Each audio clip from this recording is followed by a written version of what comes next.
Paano yung paggastos nyo habang nandun kayo sa ibang bansa? Gumagamit ka ng cash, gumagamit ka ng credit card, Gamit ko po cash po. cash lagi. Opo.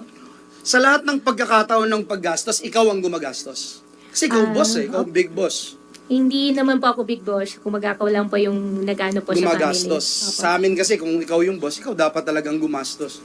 So, ikaw yung gumagastos. Opo, ako po. Lagi. Sa amin Lagi. tatlo po. Oo. So, maraming cash yung dala nyo. Ibig sabihin, kasi di mo alam kung ilang araw kayo. So, maraming cash yung dala-dala mo dahil di ka gumamit ng credit card. Tama ba? Hindi po. Paano kayo kumakain? Sa restaurant ba? Delivery app? Etc.? Delivery. Delivery app. Sa delivery app, nagbabayad ba ng cash din? Opo, pwede po. Okay. Sige. So, yun ang plano mo, no? Kumain.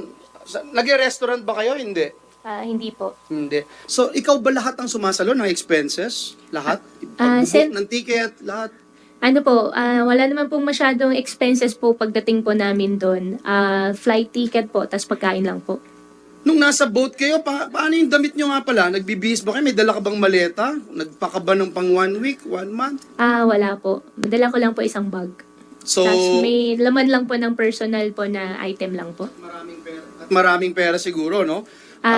Wala po. Gaano kadami? Sige, kung wala. Kasi paano kang bibili? Kasi sabi mo kanina, cash yung ginagamit mo. Opo. Paano Kung di kang po ako gagamit kung wala kang dala? Opo. Less than, tatlo po kami, less than $20,000 po. Less than? Less than $20,000 po. Less than $20,000. Halos $1,000,000 lang, no?